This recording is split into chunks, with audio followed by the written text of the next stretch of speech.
গেছে, এরপরে আর কেউ জয়েন করতে পারবে না, 5 মিনিট। আচ্ছা দেখো স্বামী, স্বামী জি স্যার। তোমাকে এই কোশ্চেনটা দিয়ে বললো উপবৃত্ত উল্লেখ করুক আর না করুক, তোমাকে যদি বলে এটা যে এই উপবৃত্তটা আমরা যতগুলো ফর্মুলা শিখলাম এই 2-3টা ক্লাসে সেই সবগুলো ফাইন্ড আউট করো। তো ফার্স্টে বুঝতে হবে এই যে এই কনিকটার ভিতরে এটা উপবৃত্ত না, এক্স স্কয়ার স্যার দুইটাকে আলাদা। হ্যাঁ তার 16 এক্স স্কয়ার 25 এক্স স্কয়ার আলাদা কেন? ও দুটো এক্স স্কয়ার লিখছি। ও আচ্ছা, থ্যাংক ইউ, থ্যাংক ইউ। জি স্যার। দেখো আমি ওই দিনে বলছিলাম কি পরাবৃত্ত চেনার একটা সহজ উপায় কি থাকে, যে একটা দ্বিঘাত থাকে, তাই না? একটা দ্বিঘাত থাকে, তাই না?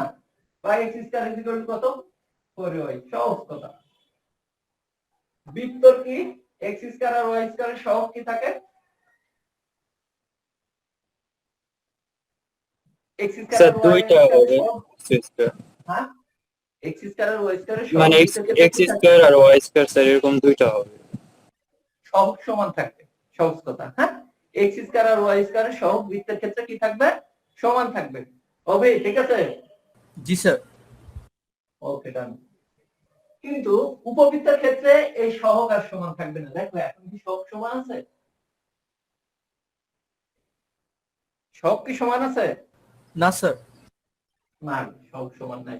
ওকে, এখানে এইটা দিয়ে আমি বুঝতে পারবো না এটা উপবৃত্ত কিনা। যদি বলি স্যার এটা অধিবৃত্ত, অধিবৃত্ত হলে এখানে কি হতো, একটা মাইনাস হতো।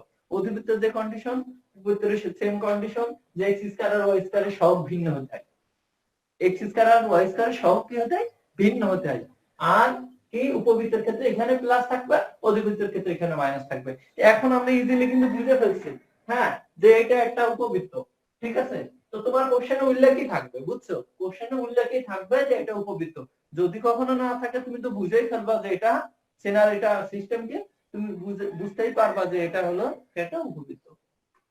ওকে, এখন কি উপবৃত্তের সমীকরণটা আমরা কি শিখছিলাম? Sir x square by a square plus y square by b square equal to 1। হ্যাঁ x square by a square plus y square by b square is equal to 1 sir, 1 sir, 1 1 1 is equal to 1। কন্ডিশনটা কি ছিল? a R b এর একটা condition ছিল, কে বলতে পারবা? Sir a greater than b বা a less than b. Less than b, good. দুটো কন্ডিশন ছিল, a গ্রেটার দ্যান b বা কি a less than b। Okay, তো এখন আমার ফার্স্ট কাজ হলো, ফার্স্ট স্টেপটা আমরা যে কাজটা করব উপবৃত্তের মতো বানাবো। কি বানাতে গেলে কি করতে হবে, x square by a square plus y square by b square is equal to কত, 1। দেখো রাইট সাইডে কি ছিল আমার, 1 ছিল। তো 1 বানাতে গেলে কি করতে হবে, রাইট সাইডে 1 বানাতে গেলে কি করতে হবে? স্যার 400 দিয়ে ভাগ দেওয়া লাগবে। গুড, ওইটা দিয়ে ভাগ দিয়ে দিব।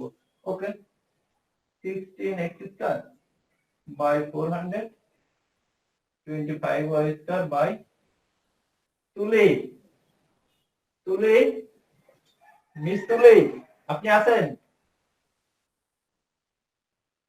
হ্যাঁ, দেখলাম জয়েন করলো, এই তুলিকে জয়েন করতে দেখলাম না। 16 আর 400 ডিভাইড করলে কত হয়?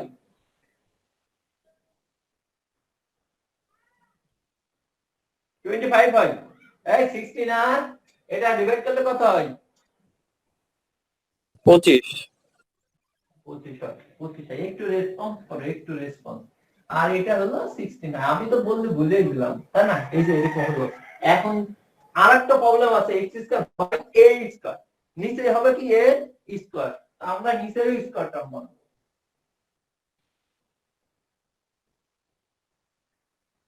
Is equal to 1। এবার দেখো তো একটা উপবৃত্ত হয়েছে কিনা, x square by a square plus y square by b square is equal to 1। তার মানে স্যার সেটা এমন ভাবে দেওয়া থাকবে যাতে নিচে স্কয়ার হয় না? হ্যাঁ, এখানে একটা সমীকরণ দেওয়া থাকবে একটা ইকুয়েশন দেওয়া থাকলে তুমি যে করে হোক একটা উপবৃত্তের মতো করে বানাবা, না বানাইতে পারলে এ আর বি ফাইন্ড আউট না করতে পারলে তুমি ফর্মুলা অ্যাপ্লাই করতে পারবে না। ঠিক আছে অভি? জি স্যার, বুঝতে পারছি। ওকে, যা স্যার ওইখানে যদি 400 বদলে যদি 1 থাকতো, তাহলে আমার আর তার সাথে ভাগ করা লাগতো না, আমার তো রাইট সাইডে 1 আছে। তখন কি করতাম, x² বাই 1/16 করে নিতাম, y² বাই 1/25, কারণ এটা ফ্র্যাকশন থাকলে উল্টালে আবার আগেরটাই থাকে। তখন এই যে 1/16 কে আমরা এরকম করতাম। ঠিক আছে সামি, এরকম এরকম তো সামি, এই যে এটা আমরা এরকম বানাতাম, a মানে 1/4², b মানে 1/5²। ঠিক আছে সামি? জি স্যার। সামি, এখন কোশ্চেন হলো স্যার আগের লাইনে থেকে একটু কেমনে লিখলেন? দেখো এই লাইন ক্যালকুলেশন করো, এই লাইনের আগের লাইন এইটাই। ঠিক আছে, এটা ভগ্নাংশ থাকলে উল্টাই দিতে হয় না? ওকে ডান, হ্যাঁ ঠিক আছে। আচ্ছা, যা এত সমীকরণের ওই সেই আগের মতো পরাবৃত্তের মতো, যা এত সমীকরণের সাথে তুলনা করে করি বা বাই করে পাই। দেখো এটা আর এটা তুলনা করলে x x ভ্যানিশ হয়ে গেল, a কত 5 আর এর b কত 4। এখন কোশ্চেন হলো একটা কন্ডিশন, a বড় না b বড়? এই কথা স্যার এই বড়। আমরা জানছি, a বড়। গুড, যখন a গ্রেটার দ্যান কত b। ঠিক আছে, তো এখন আমরা a গ্রেটার দ্যান b এর ক্ষেত্রে যে ফর্মুলা গুলো আলোচনা করছি এইগুলো এখন অ্যাপ্লাই করে দিব, সেম পরাবৃত্তের মতো। পরাবৃত্তের ক্ষেত্রে যেরকম করছিলাম আমরা সেরকম ফর্মুলা গুলো অ্যাপ্লাই করব। এখন ফার্স্ট কথা যে স্যার আচ্ছা আমি মুছে দিব, আলটিমেটলি এই ইকুয়েশন থেকে আমি a এর ভ্যালু 5 পাইলাম, b 4 পাইলাম, আর কোন সূত্রের ক্ষেত্রে a গ্রেটার দ্যান b এর, এইটুকু মাথায় রাখো। আর সব মুছে দিই। জি স্যার। জি স্যার। হ্যাঁ,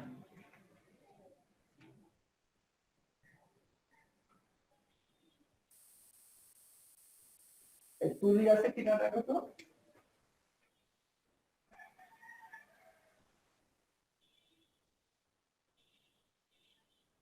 আচ্ছা,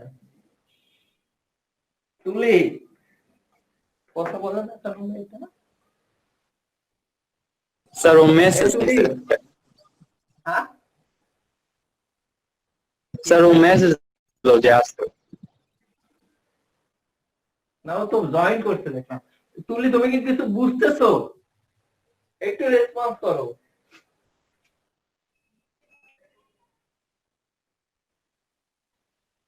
তুলি, তুমি তো আজকে ফার্স্ট ক্লাস, অনেকদিন পরে, তুমি কি বুঝতেছো?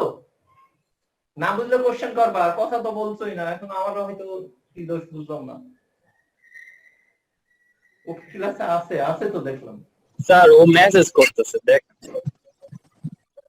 আরে বাবা আমি কেমনি দেখবো ও মেসেজ করতেছে? আচ্ছা দেখো, আলটিমেটলি আমরা a এর ভ্যালু কত পেয়েছি? আমি 5, b এর ভ্যালু কত পেলাম 4। ওকে, তো আমি এখন ফাইন্ড আউট করব এক নম্বরে কি শীর্ষবিন্দু। শীর্ষবিন্দুর কি সূত্র ছিল সামি?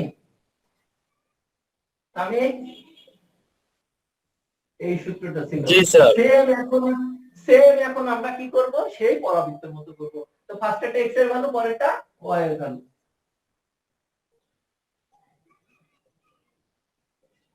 x এর ভ্যালু কত? এর ভ্যালু কত 5, y এর ভ্যালু তো আমরা জানি যে 0। অতএব শীর্ষবিন্দুর স্থানাঙ্ক কত?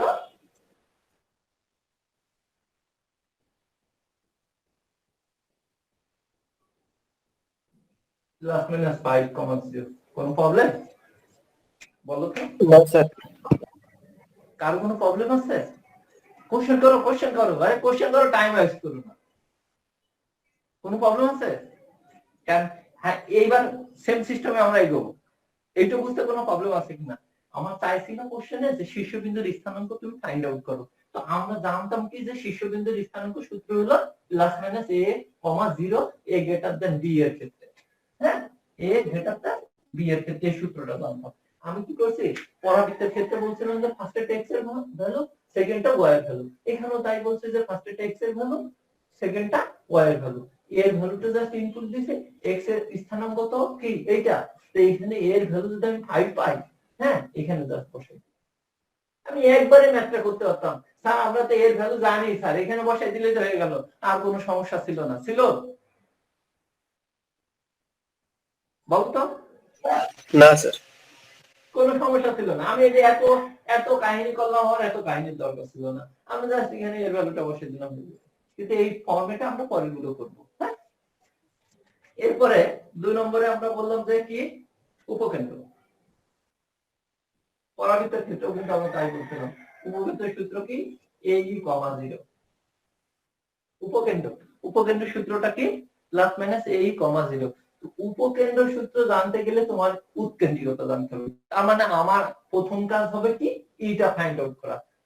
একটা জিনিস মাথায় রাখবা, উপবৃত্তের ক্ষেত্রে যা কিছু চাক, তোমার যদি মনে করো যে আমার এর ভ্যালু লাগবে, এর ভ্যালুটা ফার্স্টে বের করে নিবা। হ্যাঁ তো আমি এখান থেকে ইটা বের করে নিলাম, e = √1 - b² / a², হ্যাঁ e = কত 1 - b কত 4 মানে 16, a কত 5 মানে 25, তার মানে কত 25 - 16 বাই কত 25, তার মানে কত 9 / কত 25, তার মানে কত 3/5। ঠিক আছে, তার মানে কি আমরা e এর ভ্যালু জেনে ফেললাম কত 3/5।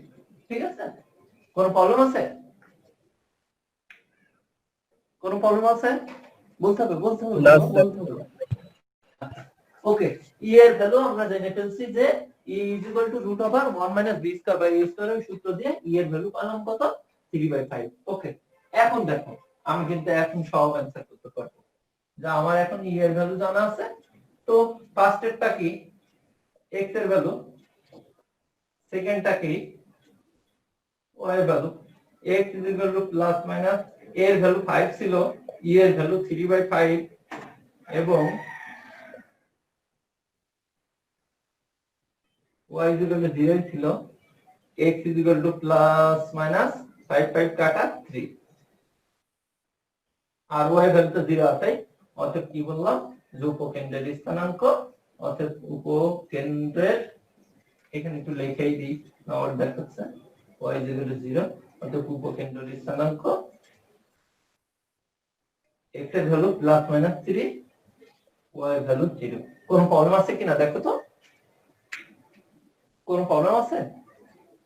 ওকে জি স্যার। কোন প্রবলেম আছে? না স্যার, বুঝতে পারছি স্যার। আচ্ছা ওকে, কার কোনো প্রবলেম আছে? ফিডব্যাক কুইক কুইক কুইক বলো, কার না কোনো স্যার। প্রবলেম আছে? আচ্ছা ওকে ডান। এরপরে কি চাবে বলো কোশ্চেনে, বলো এরপরে কি চাইতে পারে? তোমাকে বললো যে বৃহৎ অক্ষের সমীকরণ, তুমি কি করবা? বৃহৎ অক্ষের সমীকরণ, বৃহৎ অক্ষের সমীকরণ চাইলো কি করবা? বৃহৎ অক্ষের সমীকরণের সূত্র কি বলো, বলো বৃহৎ অক্ষের সমীকরণ, x অক্ষের সমীকরণ, বৃহৎ অক্ষ, বৃহৎ অক্ষ মানে কি x অক্ষ, এই গেটার দিন স্যার y = 0। y = এই কথাটা। এখন যদি বলি যে স্যার ক্ষুদ্র অক্ষের সমীকরণ, স্যার ক্ষুদ্র অক্ষের সমীকরণ, তখন আমরা কি বলবো x = 0। ওকে, এখন তোমাকে যদি বলি যে স্যার 5 4 5, বৃহৎ অক্ষের দৈর্ঘ্য কত ছিল বলো তো, বলো স্যার স্যার 2 2a। গুড, বৃহৎ অক্ষের দৈর্ঘ্য ছিল 2a, তো এর ভ্যালু আমাদের কত জানা আছে 5। ওকে 5 বসালাম, আলটিমেটলি কত আসলো 10। ক্ষুদ্র অক্ষের দৈর্ঘ্য কত ছিল, ক্ষুদ্র অক্ষের দৈর্ঘ্য কত ছিল 2b, 2 ইনটু কত 4, আলটিমেটলি কত 8। কোন প্রবলেম আছে? কোন প্রবলেম আছে? না স্যার না। আচ্ছা, এরপরে কি নির্ণয় করব? বলো বলো, একটা বলে দাও স্যার, এটা নির্ণয় করব। হ্যাঁ স্যার দ্বিঘাত হ্যাঁ, দ্বিঘাতের সমীকরণ স্যার। কিসের সমীকরণ? ও দ্বিঘাতের সমীকরণ। আচ্ছা, উপকেন্দ্রিক লিখে ফেলাইছে। উপকেন্দ্রিক লম্বের দৈর্ঘ্য। উপকেন্দ্রিক লম্বের দৈর্ঘ্যের সূত্রটা কি ছিল? 2b² বাই কত a। ঠিক আছে, বি এর ভ্যালু কত? 16 16 বাই কত 5, আলটিমেটলি কত 22 বাই কত 5। এখনো জয়েন করতে চাই।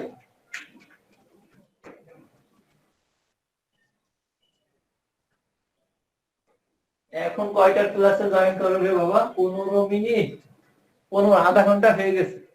হ্যাঁ, আধা ঘন্টা পরে জয়েন করে আমাদের ছাত্র। আচ্ছা, উপকেন্দ্রিক লম্বের দৈর্ঘ্য সূত্র জানি কত? 2b² বাই কত a। এই শোনো, নেক্সট ক্লাস থেকে 5 মিনিট পরে আর ঢুকতে দিব না।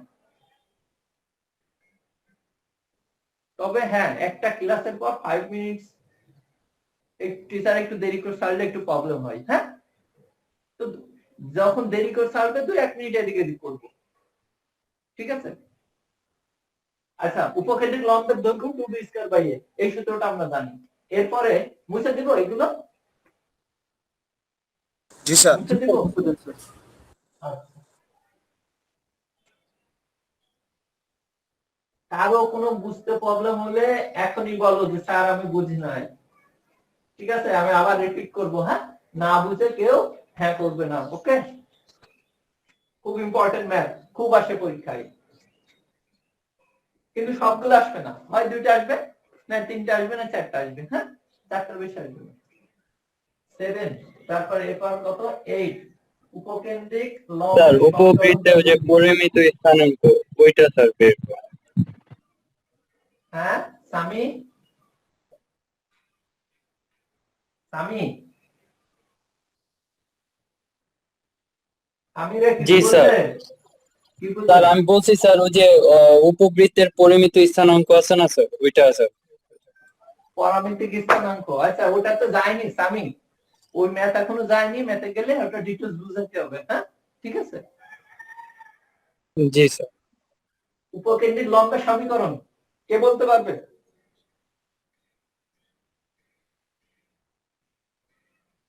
উপকেন্দ্রিক লম্বের সমীকরণ কে বলতে পারবে? Sir x equal to plus minus a। এ ই, জি ঠিক স্যার। না? কারণ ওই যে আমাদের ইসের স্থানাঙ্ক কি ছিল? এস এর মধ্যে যায় না। এস এর মধ্যেতে আমরা যে লম্বটা টানি সেটা তো উপকেন্দ্রিক লম্ব। এস এর স্থানাঙ্ক কি ছিল? এস পর্যন্ত, 0 থেকে এস পর্যন্ত ছিল এই। 0 থেকে আমাদের এস পর্যন্ত ছিল কত? এই। সেজন্য আমরা কি ওয়াই অক্ষের যেহেতু সমান্তরাল, ওয়াই অক্ষের সমান্তরাল সরলরেখার সমীকরণ আমরা জানতাম x a। তার মানে এখানে a মানে এই। ঠিক আছে, তো এখানে প্লাস মাইনাস দিছি কারণ বাম পক্ষ একটা ছিল। ঠিক আছে, তাহলে উপকেন্দ্রের লম্বের সমীকরণ আরে পেন আরে ঠিক আছে, x a কত 5, e কত 3/5। আলটিমেটলি কত থাকলো? প্লাস মাইনাস কত 3। অতএব উপবৃত্তের সমীকরণ হলো x প্লাস মাইনাস 3। হ্যাঁ, উপকেন্দ্রিক লম্বের সমীকরণ, উপবৃত্তের না, উপকেন্দ্রিক লম্বের সমীকরণ। এরপরে কি আসলো? দ্বিঘাক্ষের সমীকরণ। কে যেন বলছিল যে স্যার দ্বিঘাক্ষের সমীকরণ? আচ্ছা, ওই ফিগারে আমরা যখন ড্র করছিলাম 0 থেকে z পর্যন্ত কতটুকু দূরত্ব আসছিল বলো তো? ও z কতটুকু পাইছিলাম?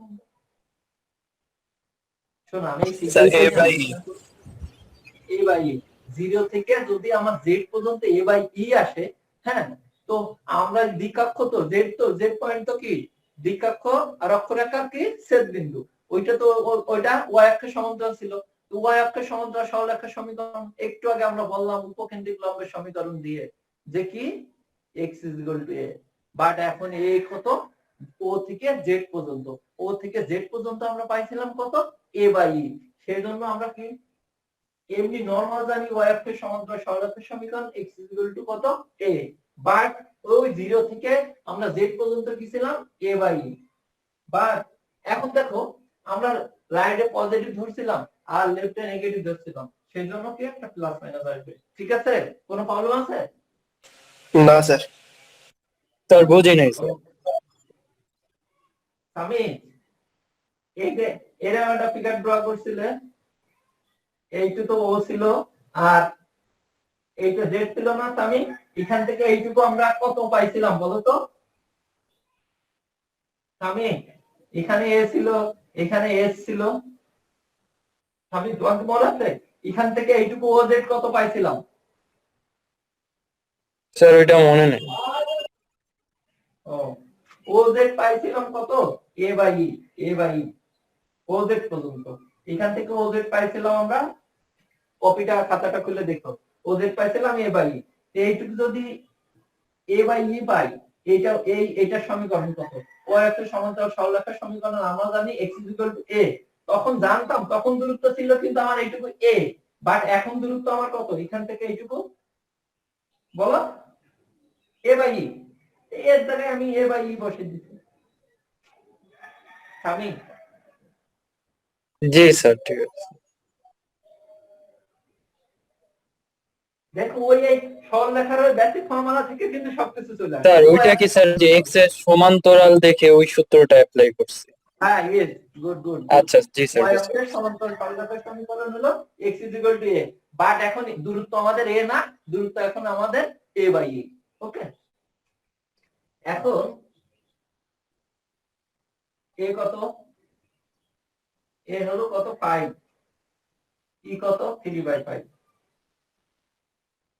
এটা উল্টাই দিলাম 25/3, আর গুণন করলাম 3 ± 25। কোনো প্রবলেম আছে? হ্যাঁ, কোনো প্রবলেম আছে? না স্যার। ঠিক আছে, সমীকরণ অভি বুঝতেছো? অভি জি স্যার। আচ্ছা, কোনো প্রবলেম হলে বলবা। হ্যাঁ, ওকে। স্যার এটা কি এরপরে প্লাস জিরো করতে হবে না? না, কোনো প্রবলেম নাই, করে দিতাম। এই পাশে আসলে প্লাস মাইনাস ইকুয়াল টু 0, হ্যাঁ ঠিক আছে।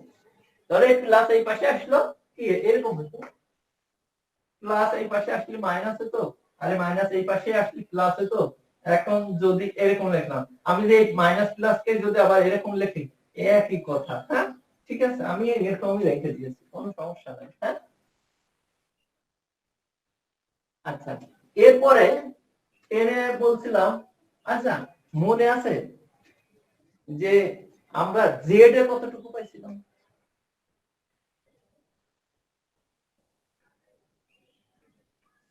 এক্স এক্স প্রাইম কত পাইছিলাম? তারপরে এস জেড, এস জেড কতটুকু পাইছিলাম? কে বলতে পারবে? এতদিন আমি কি শিখালাম, কেউ যদি বলতে স্যার পারো আমার এস শেখানো আর হবে। এস প্রাইম হবে স্যার যে 2m। স্যার 2AE হবে। হ্যাঁ স্যার 2AE হবে। এই দেখো, আমি একটা চুরি বিদ্যা দিয়ে দিই, দেখো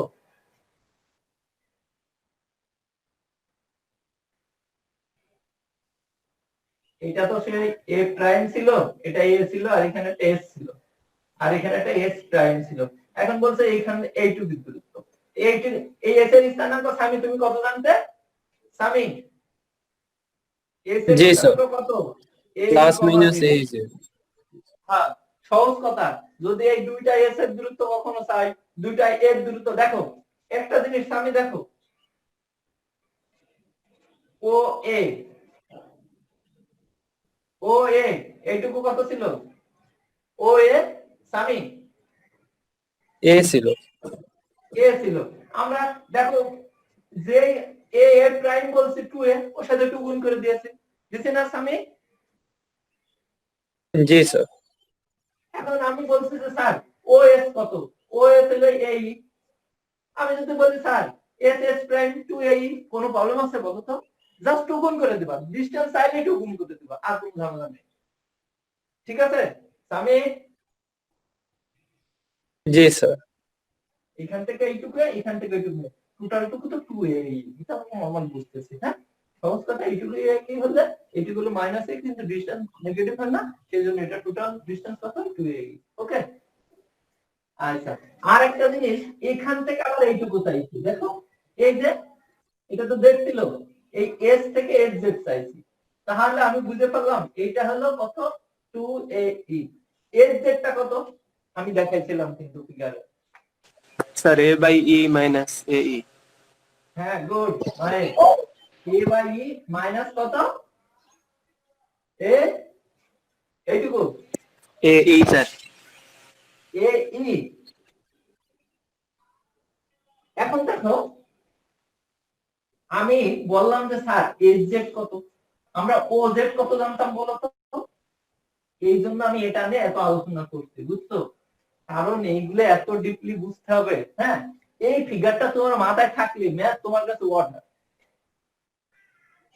দেখো এখান থেকে কিন্তু ওজ কিন্তু আমি অলরেডি পাইছিলাম না এর জেড সমান কি লেখা যায় বলো তো ওজ পাইছিলাম কত এর আগে আমি লিখলাম যে a বাই e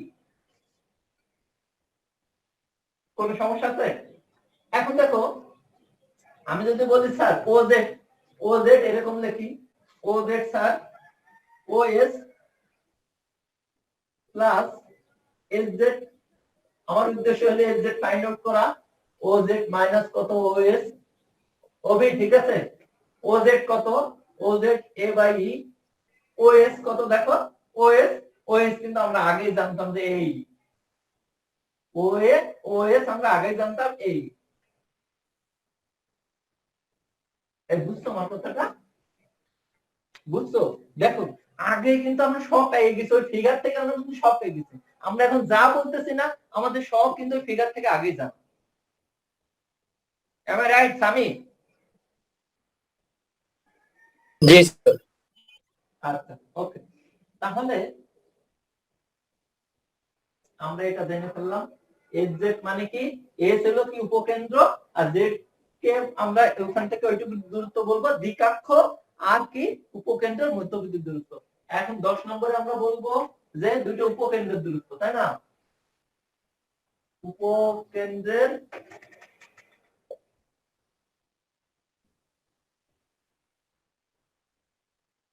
মধ্যবর্তী দূরত্ব সূত্র কি 2a মান বসাই দিবা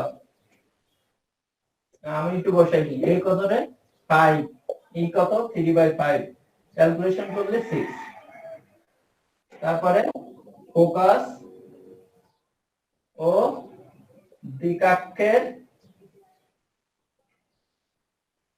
মধ্যবর্তী দূরত্ব কত a বাই e মাইনাস কত এই a কত a হলো 5 e হলো 3/5 মাইনাস a কত 5 e হলো 3/5 এটা কেটে দিলাম আর এটা উপরে যে হবে 25/3 মাইনাস কত 3 25 মাইনাস কত 9/3 কত 16 কত কোন সমস্যা আছে বলো তো এইভাবে তোমার যা চাই তুমি যা সূত্রটা জানো ম্যাথ তোমার কাছে ওয়াটার কোন প্রবলেম আছে কিনা দেখো তো এই যে যা পড়াবো এতক্ষণ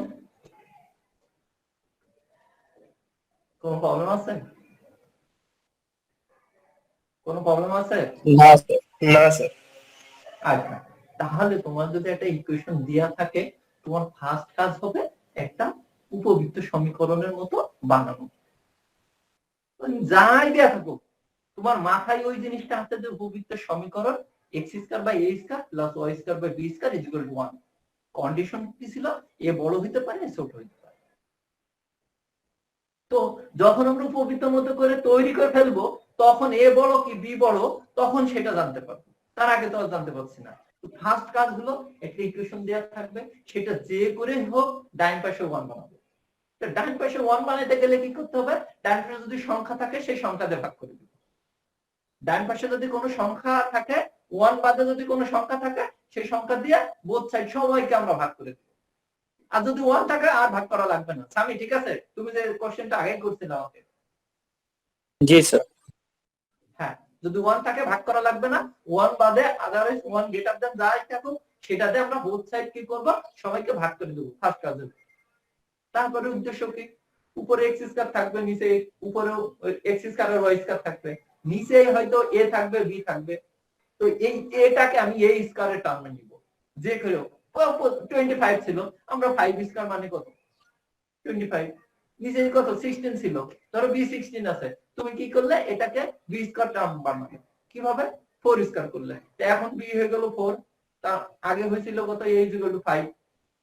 তো এই টার্মে নেওয়ার পর তুমি বুঝে ফেললে যে এটা উপবৃত্ত টার্ম হয়েছে, তারপরে তুমি বুঝবা যে এখানে এটা বড় না বিটা বড়, তো তখন বুঝে ফেলবা যে এ বড় কি বি বড়।